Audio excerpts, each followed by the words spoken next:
everyone. Thank you for joining me today, and welcome to the Learn, Lead, Go podcast, where we explore key principles of effective leadership in bite-sized episodes. I am your host, Janina Tard, CEO of the Tard Leadership Academy and author of Women Who Lead, Illuminating Leadership and Self-Awareness. My guest today is Dr. Ruth Bonar. She is a first-generation American, an academic coach, and an ADHD coach. Her coaching business grew from her own experience of going back to school at the age of 50 to earn her PhD in special education. With 13 years of coaching experience, she offers her clients brain-friendly tools and strategies to clarify and reach academic, professional, and life goals. She also holds a PCC level certification from the International Coaching Federation. Everyone, please join me in welcoming Dr. Ruth Bonar. Janine, thanks so much for having me today. It is a pleasure to get a chance to talk to you and reconnect after meeting, I think it was probably over 15 years ago. Yes, it's been a while. One thing I want to jump in and talk about, because as I was reading your bio, we were sharing what your PhD is, and of course it's in special education. I wanted you to just dive into that, because I'm quite sure myself and including my listeners might have a preconceived notion about what that is. So if you could expand on that, that would be great, and then we'll jump into our discussion. Sure. When you hear the word special education, it's easy to think of individuals with special needs, and special education is K through 12 construct. In other words, it's a service provided in the K through 12 school system. Now, however, there are a lot to address people that have disabilities. Now, disabilities they can fall into two categories. The ones that are very visible, that you can actually see the individual who has a disability, and you can see their disability. But a much larger population falls under those non-visible disabilities, such as a reading challenge like dyslexia or math, or even dysgraphia, the ability to write, different levels of disabilities. Now, a big category of those non-visible disabilities is attention, and that famous buzzword nowadays is the ADHD label.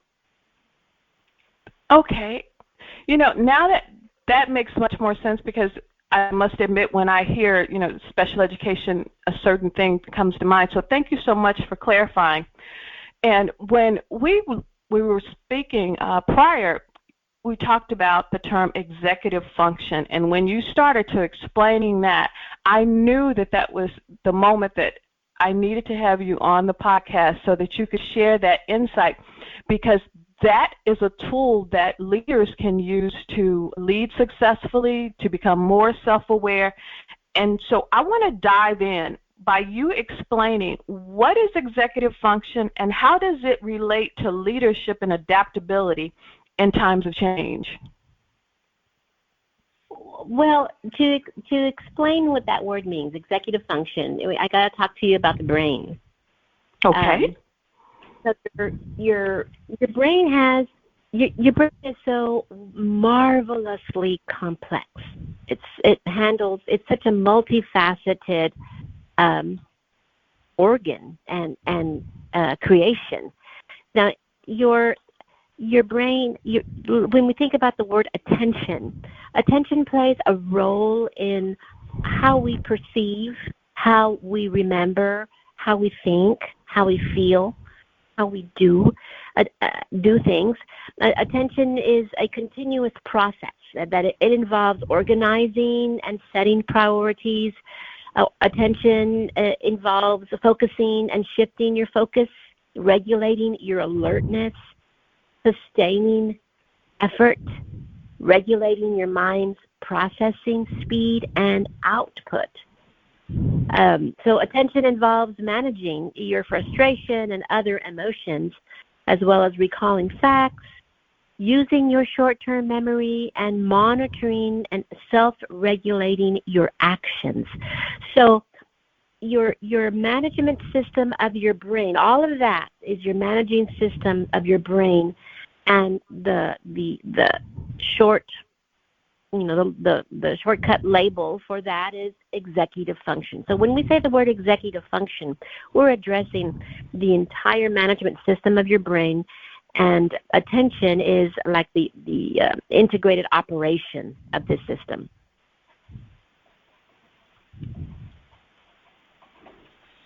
Don't mind me. I'm just over here taking notes. So you keep talking. One way to visualize it would be like here in Texas we have these grocery stores called H-E-B. They're my favorite grocery store. I can find everything I need in that grocery store. They have big produce department, all kinds of fresh fruits and veggies and nuts, and then they have deli, and then they have a bakery, and then they have all kinds of dairy products, of course, and then, of course, your regular groceries, every kind of grocery, every kind of food. And then they have a bulk section with, healthy living type foods, and then they have a pharmacy section, and then they have soaps and cleansers, and then they have all kinds of drinks. They have a place to grind your coffee. They have everything. Oh, and then they even have a seasonal section where you can buy, like now they have things for Halloween because we're in October.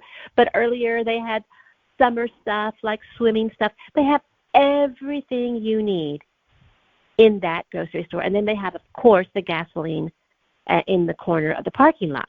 So, I only go there, but I don't even shop anywhere else. I only go there.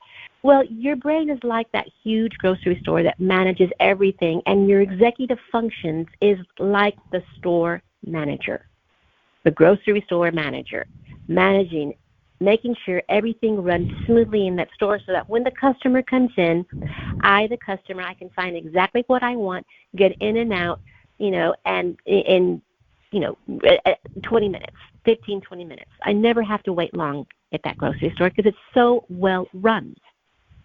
That is an example of executive functions in your brain. And all of us use executive functions. All of us use our brain.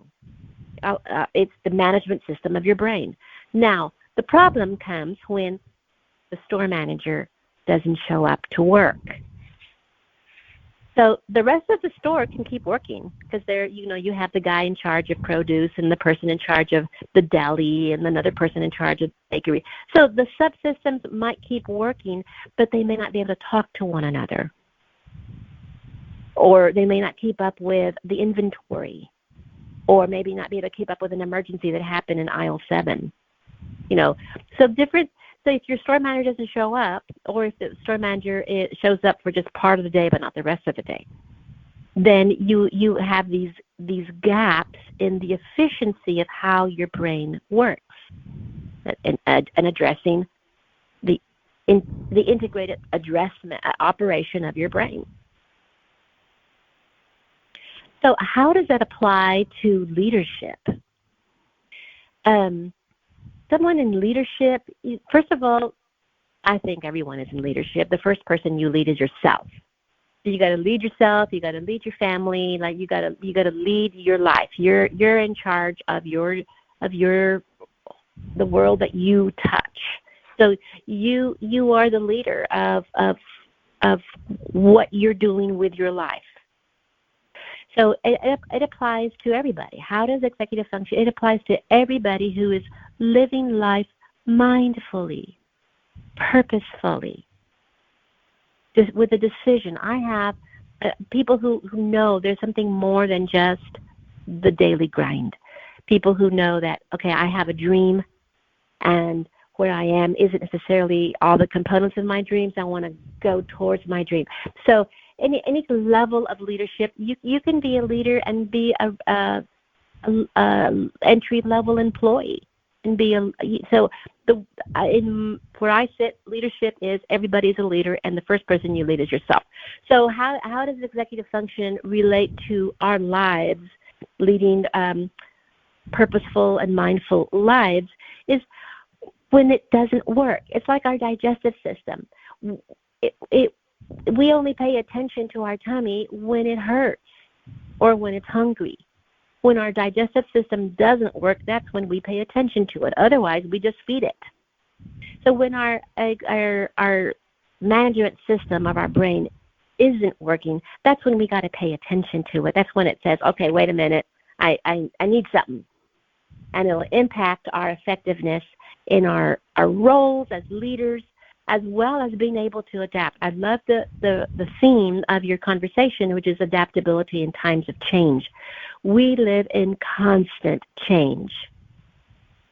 200 years ago, maybe our great-grandparents' time, things were the same for, generally speaking, for their lives. But today, just within our lifetime, we went from talking on the phones attached to the wall to talking on the phone, driving down the road or hiking in the mountains. We could talk on the phone anywhere, and we can access every piece of information from this little thing called our digital device. So we are constantly having to change. There's always something new, a new technology, a new app, a new tool to incorporate or not incorporate in our lives. So we live in times of change. So it makes good sense to have a good, healthy working system in our brain so we can address in a healthy manner all the changes that are continually being thrown at us in life. Okay, I'm going to interject and ask you a question. With all of that information, I'm a new and emerging leader, just landed a position, and I've heard about this term executive function. How can I take what you have just downloaded into me and use it in my decision-making, problem-solving, and goal-setting in my professional life? Absolutely. What does that look like in action?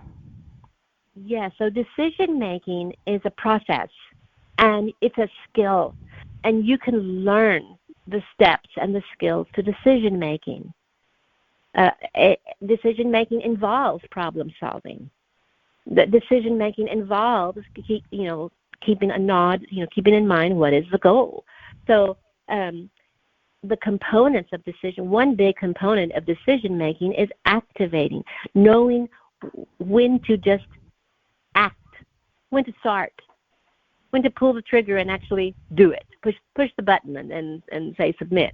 So if you're struggling with aspects of decision-making, that's when we want to look at, well, what part of my executive function needs strengthening or support, or what strategies could I use that's going to support somewhere where I might be a little weak.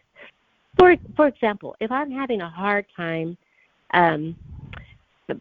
just regulating my focus, just being able to focus on something long enough to ingest all the information. If you have to make a decision, you have to make a decision based on information, based on data, based on the knowledge that you have. So if I'm having a hard time paying attention long enough to finish reading something or listening to something, that information that I need, what kinds of things can I do to address that? Being able to filter out distractions, things that sometimes I have to pay attention to task A, stop, and then pay attention to task B. When you're in a leadership position, you're constantly being asked, what about this? What about that? What are we going to do here? What are we going to do there? So how do I address with this focusing and then sustaining focus and then shifting focus? Well, there are strategies that many times people say, well, I'm just going to do it. I'm just going to grit my teeth and do it. I'm going to have willpower. I'm going to have determination. I'm going to push my way through it. And sometimes that works. But many times that doesn't always work. So what can I do about focus?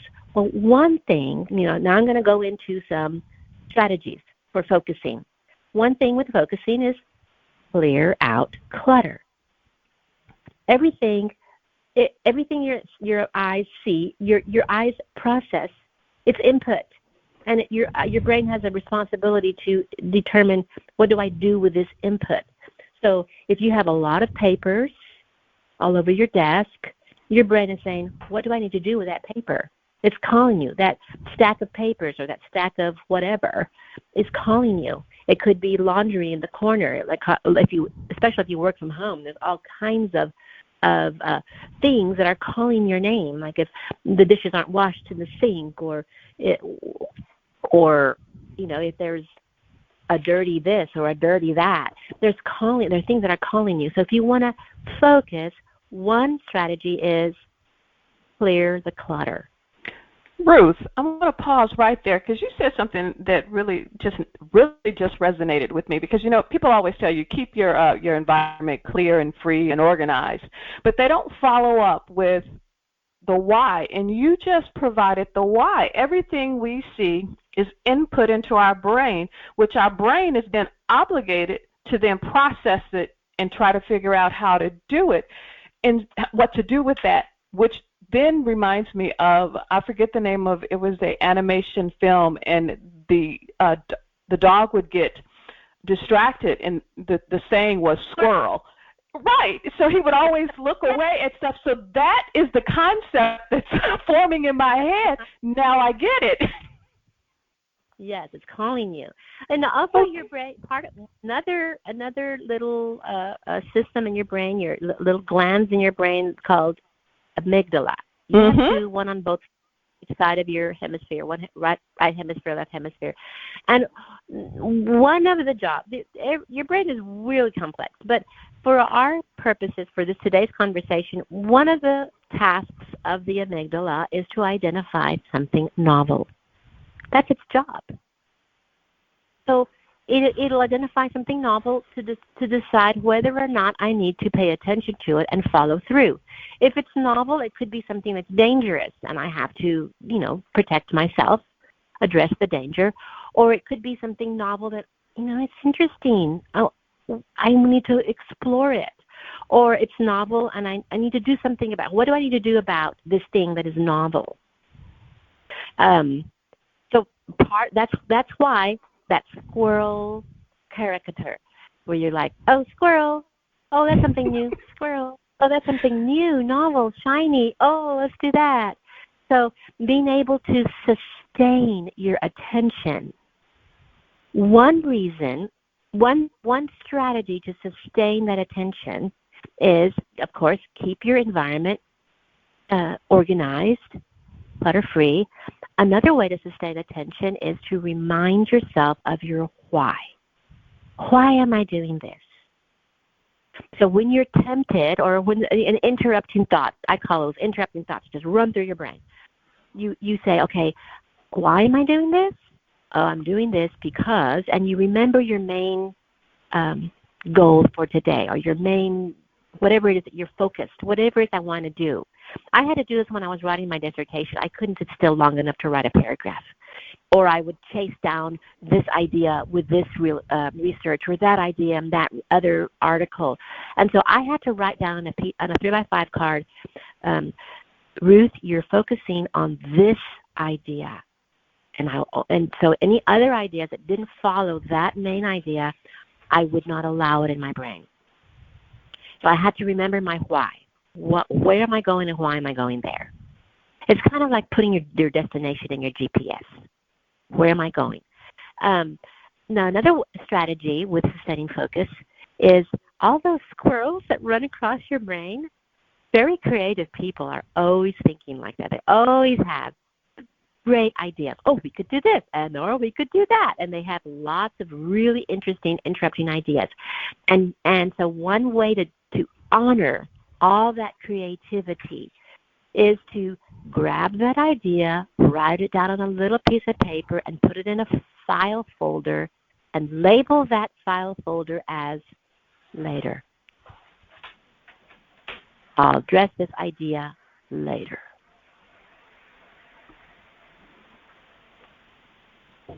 So those are some strategies to address focusing and sustaining attention.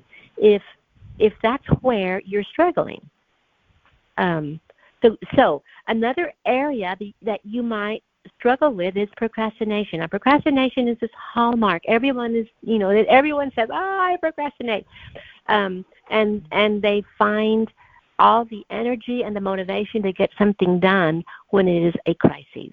When you're in a crisis, you have all kinds of energy to get it done. So, your classic example is if you have a major project due tomorrow by 8 a.m. and you just can't seem to get started until the night before at 11:30 p.m. And so you pull an all-nighter and you finish the project. But then you didn't get enough sleep, or you missed the 8 o'clock appointment because you slept in, or you weren't able to finish because it took more than 7 hours to finish this project. So that not being able to find the motivation or the energy or the focus until the midnight hour is classic ADHD. It's classic complaint of individuals who struggle with their executive function, which is the management system of their brain. So what are some strategies for addressing procrastination? And this is going to be very useful for moms, for dads who have kids who procrastinate, and then they tell you the night before, oh, by the way, Mom, I have a big science project due tomorrow.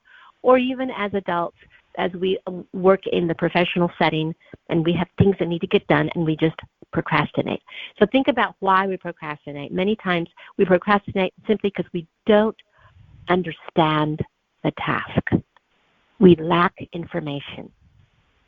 And that's the key point, especially, for leaders, new and emerging leaders, because sometimes, you're new on the job and you're wondering, you don't necessarily want to say, I don't know, because one, you may not be comfortable with that. And then, of course, some people perceive that as a weakness, which I don't think is an accurate description. But as a new and emerging leader, it is sometimes difficult to share that I don't know. So if you're listening and you are a new and emerging leader, please understand that no one expects you to know everything. What they do expect is if you don't have the tools and resources that you need, for you to raise your hand, speak up, and say, I am more than happy to do the task at hand. Could you clarify X? Could you provide more information on Y? And that will open that door to being able to receive the information that you need to receive, and to also maintain your, for lack of a better word, your authority in that role doesn't diminish. I just wanted to put that in there before we go on to that. Absolutely. And that is a hallmark of problem solving. To be able to find, well, what do I need to solve this problem? Well, I might need more information. Another thing I might need to solve this problem or to start, my problem is starting, is I need tools. I don't have the right tools. I don't have so you just problem solve. You be a detective. What is it that I need to get started? What is it that I don't know?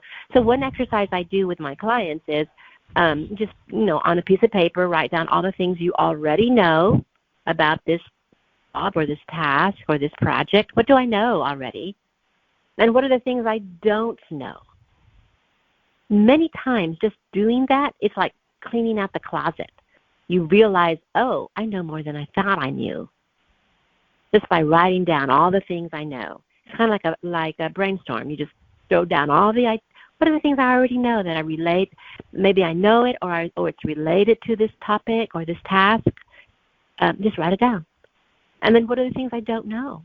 Now, on that list of things that you don't know, then you want to go through it and say, well, what are the things that I need to know? Because some of those things that I don't know, I don't need to know. I don't know that in order to do the job. What are the things I don't know? So that becomes a prioritizing task. Mm-hmm. My list of things I don't know. Well, what are the things I need to know? What are the things I don't need to know? That is a function of prioritizing. So now I can focus on those things that I need to know. So that is a strategy to address procrastination. If you're procrastinating because you don't have enough information, because you just don't know. The task is too complex. I don't know. I don't even know. Now, another reason people procrastinate is because the task is so large. And I know what to do, but I can't start. I don't know where to start because it's like my whole house is a mess. I don't even know which room to clean first. There's a mess in every room. I don't know. I don't know which room to start in, so I'm not even going to start. I'm just going to sit here and binge watch Netflix. So that whole avoidance because I don't know where to start. So one strategy is just think of the very next step. Again, similar to what do I know? Just think of the very next step and be very Very, very simple. Very simple. What's the very next step? Well, the very next step is open my computer. Just open my laptop. The very next step is download this document.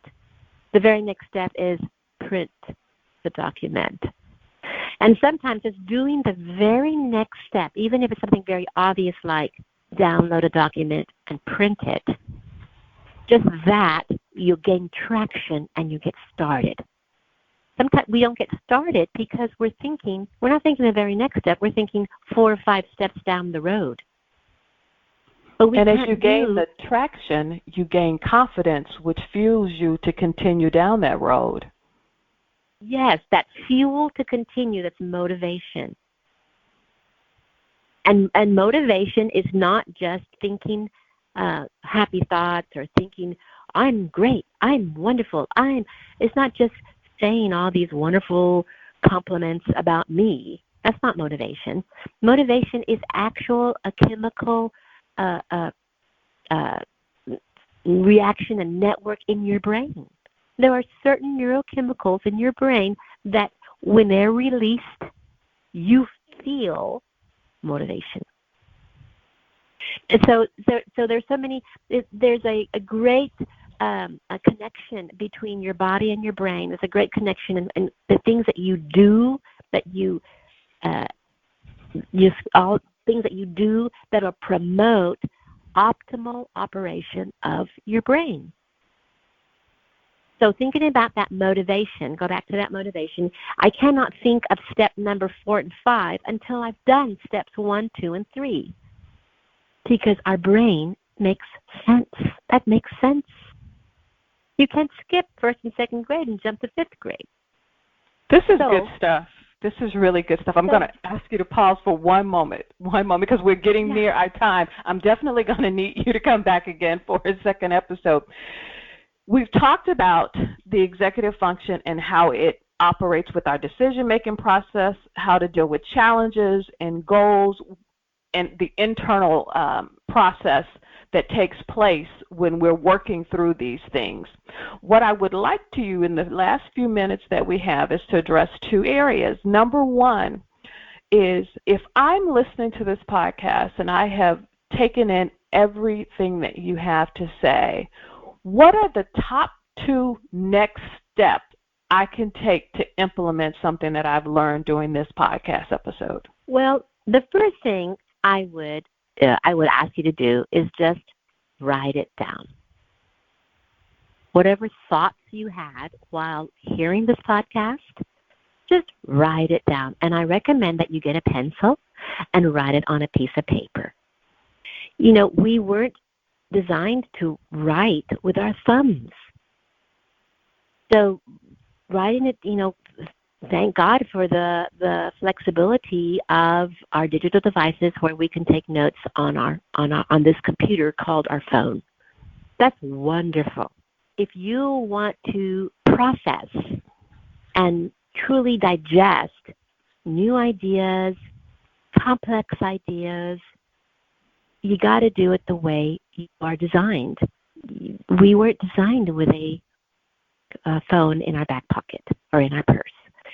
We were designed with hands.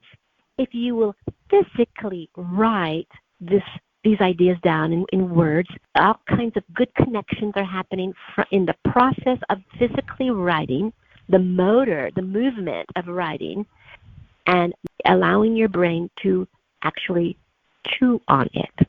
Write it down physically on old school paper and pencil. Now that takes time.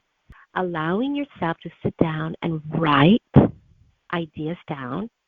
This is like putting a brake on driving down the road 70 miles an hour or 80 miles an hour, depending where you live. See, we're driving life. We live on the freeway. We just go, 100 miles an hour because we're going to be late, because there's a 45-minute commute, because there's traffic, so I got to leave an hour and a half early. We go, too fast. So pause, take a moment, be kind to yourself, and pause and write down these ideas. Any thoughts that you heard today, write it down. Now, once you pause, just pausing, it helps your brain process. Once you can see it, if you can see the ideas in word form or bubble, you can do bubbles. I write in bubbles and arrows and all over, drawings and squares, and however you write, it doesn't really matter. The only person who has to read it is you. It doesn't matter if it's spelled right or not spelled right. Just write it down. Then you can see the idea. Once you can see it, you're making this idea multi-sensory. You see it. Then you can decide what to do with it. But as long as the idea is in your head, intangible. So my two takeaways for today is slow down and write it. The process of writing, the movement of writing will help your brain digest it, the ideas. And number two, you're making the idea visible. Once you can see the idea, then you can make connections, you can make conclusions, you can make decisions. I have so many notes and so many other questions, which I'm quite sure my listeners may have as well. So listeners, I want to encourage you that as you listen to this podcast episode, that you check the notes so that you can reach out to Dr. Bomar for additional questions, coaching opportunities, so that you can use your executive function to better propel you in whether it be your personal or your professional life. Dr. Bomar, I want to say thank you so much for joining me today and sharing your insight. And I think after this podcast episode, I am going to be compelled to clean up the 2 piles of paperwork that are sitting on my desk right now so that I can get a little bit more accomplished. I need to practice what I preach. This has been so insightful and helpful. Remember, new and emerging leaders, you have everything that you need to accomplish your goals. You are in your position for a reason. Right. Remember, this is your season to rise up, be inspired, and be remarkable. Thank you so much for listening to the Learn, Lead, Go podcast. Have a wonderful day.